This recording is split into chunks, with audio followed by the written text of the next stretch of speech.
We have Superintendent of Bibb County Schools, Dr. Dan Sims, with us. Thank you so much for being with us today. It's great to be here. How are you? I'm doing great. I know you are very busy. Yeah, it's back to school season. Just a little bit. Just a little bit. Yeah. So as we start off the new school year in Bibb County, the district also has a new strategic plan. It's called Built for Bibb.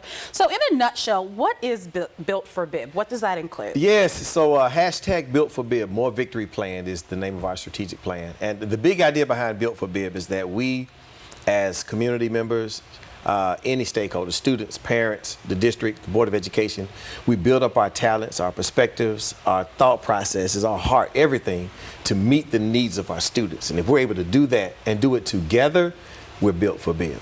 We are still talking pandemic and COVID-19. What are some of the hurdles that you feel that the school district is still facing since the pandemic? So the biggest hurdle has to do with the impacts on our students, not just from the area of unfinished learning, but the emotional toll that time took on them. You just think about the fact that students left what they depended upon every single day. This regular school day with lunch and the cafeteria and the bus, the kids, the interactions, and all of that was taken away.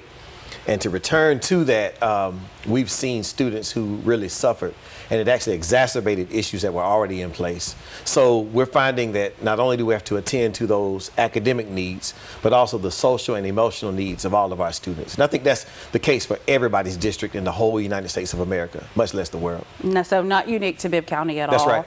I do want to mention, talking budget, recently the school board decided not to increase property taxes. So how does this impact the school district's budget and even talks of consolidating or closing local schools? Yes, so we actually started the process of talking a combination of increasing revenues and decreasing costs back in January.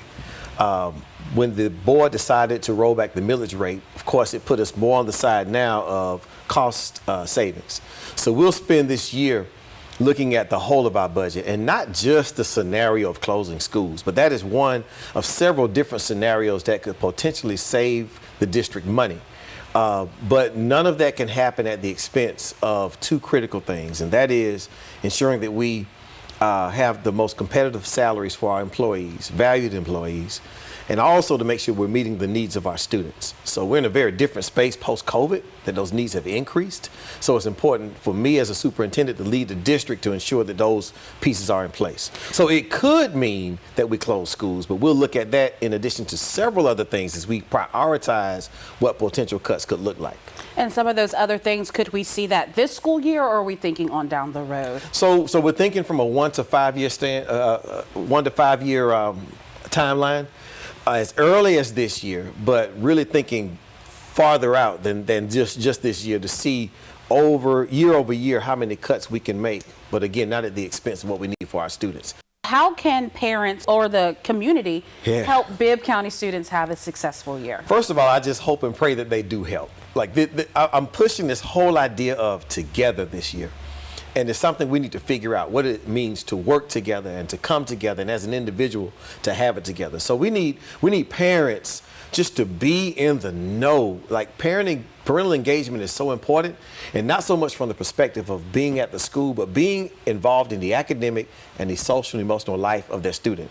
And for everybody else, we need them to do the exact same thing, and that is to help us to attend to the academic, social, and emotional needs for all of our students in our schools. And there are several ways they can get involved, and we just hope that people stay in the know and pay attention to board meetings and other communications that we send out, because we're going to invite everybody, or continue to invite everybody, to be a part of this movement, hashtag Built for Bibb.